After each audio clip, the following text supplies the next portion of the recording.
Okay, welcome back. This is part 2 of my Scott Peterson conclusion series. And I'm going to go through the 3 major motives that the police had for the reason Scott would have murdered his wife, Lacey, and their unborn child, Connor. So let's first talk about the money motive, right? Police had put forth this motive that this was financially related, that there was something about the marriage. Scott was unable to support their lifestyle any longer. He felt great pressure and therefore needed to kill his wife. Now, I think this one's the easiest to debunk just based on the actual facts and the records. And I think that the police realized that too. They served a search warrant on February 18th, which is the second search warrant. They went in and got all the financial documents and the insurance documents and those kinds of things. There was really no there. Now, I know that they tried to kind of make something out of this, but as the facts kind of continued to flow out, there really wasn't anything worthy here, but I'll go through it anyway. All the evidence shows, and this is evidenced by both the prosecution and the defense, that Scott was earning more money than they were spending. So there wasn't a crunch. They weren't behind on things. They were paying all of their credit card debt. So every payment was being made on time. They weren't in arrears on anything. There was no collections going on. Everything was updated and being paid on time. They had recently joined a golf club. At the very beginning of December, they joined the local golf club, which was like $20,000 a year. So they weren't hurting for money.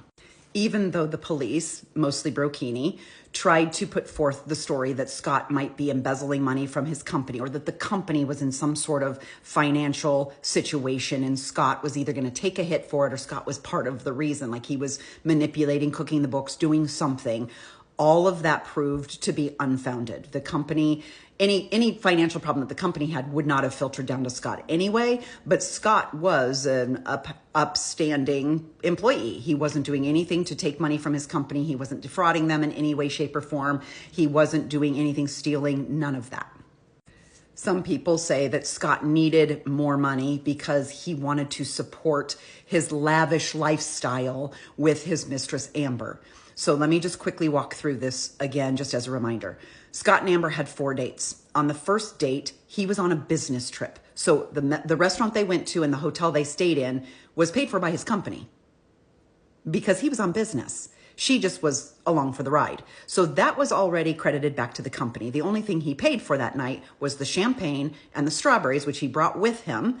And then the condoms that he bought as they left dinner and went back to the hotel. They stopped to get condoms on the way. So Scott's out of pocket for that night may have been maybe $100. Date 2 was a sleepover. He got groceries and went to her house. He stopped at Trader Joe's, got a bottle of wine. Now, I don't know how much he spent, but Trader Joe's is famous for their very cost-effective, good-tasting wines.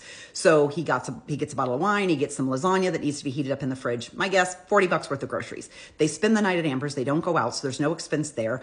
The next night, he stays. He picks up her child from school. He then reheats the lasagna from the night before, and they have some more wine. So again, we're not talking big nights out on the town. They're not renting limos. They're not going on private jets. This is stay at home and cook lasagna. Third date's a freebie because they go to her friend Sean's fiance's birthday. So it's a house party. At most, they might have brought a case of beer. So they're really not looking at any expense there. Date 4 is when they go to Amber's Christmas party at work. He rents a tux and he buys her 3 dozen roses. So all in, I would bet maybe $350. So if you add up their entire affair, I can't imagine Scott spent more than $600 on his entire affair with Amber. So any notion that they're jet setting and he's spending tons of money on her and he's trying to hide it from his wife is completely unfounded. But let's talk about Lacey's money, because Lacey had money coming in. She had just lost a grandparent, so she had inherited her grandmother's jewelry, which was well over $100,000. And there were some pieces that she loved and she was keeping. She was having her wedding ring reconstructed using some diamonds that she'd inherited from her grandmother, one of her grandmother's rings. All total, her wedding ring alone would have been valued at $55,000 after this was done. She also was receiving an inheritance for the sale of the home. And then there was another part that was going to be put in trust. But all total, Lacey Peterson was going to get about $1 million from the death of her grandparent. So it's actually worse for Scott to leave his wife, harm his wife, do anything to his wife, because he's more financially set if he stays with her and they inherit that money. Now, even if something had happened to her, the inheritance doesn't roll to him. It's not like he's unaliving her to get a great inheritance. It wouldn't have rolled to him anyway. So that is a non-factor. Now, there's also the life insurance. They had life insurance policies, both of them did, for the same exact amount. And Scott never made any attempt to cash in because he can't. When someone is missing, you can't cash in on a life insurance policy until they're missing and presumed dead, which takes 7 years. Brocchini knew that.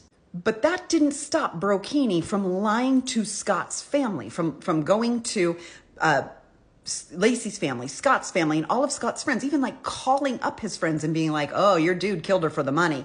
Like trying so hard to convince people that there was some sort of there. Those life insurance policies were taken out almost 2 years before Lacey went missing.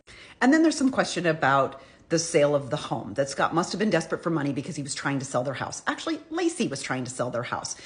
Her brother told the police that as early as May of 2002, which is 7 full months before Lacey went missing, that Lacey had contacted a realtor and they were talking about getting a larger home. They wanted to be closer to the water because Modesto was really far inland for them. They wanted to be closer to the water and they were looking for a bigger home near the water that was somewhere between Modesto and San Diego, like a halfway in between, so they could also be a little bit closer to Scott's parents once the baby came. So it was Lacey who first inquired about selling their home and upgrading. Now, do I think it was right for Scott to sell the home at the time when Lacey was still missing? No, I don't. I think that was a stupid maneuver. I don't think it was done for financial motivation. I think there were other motivations, but I don't think that goes to the case that Scott killed his wife for financial motivation. Please come back for more videos. I'm going 2 more motives. I got to talk about Amber Fry and I got to talk about Scott not wanting a kid.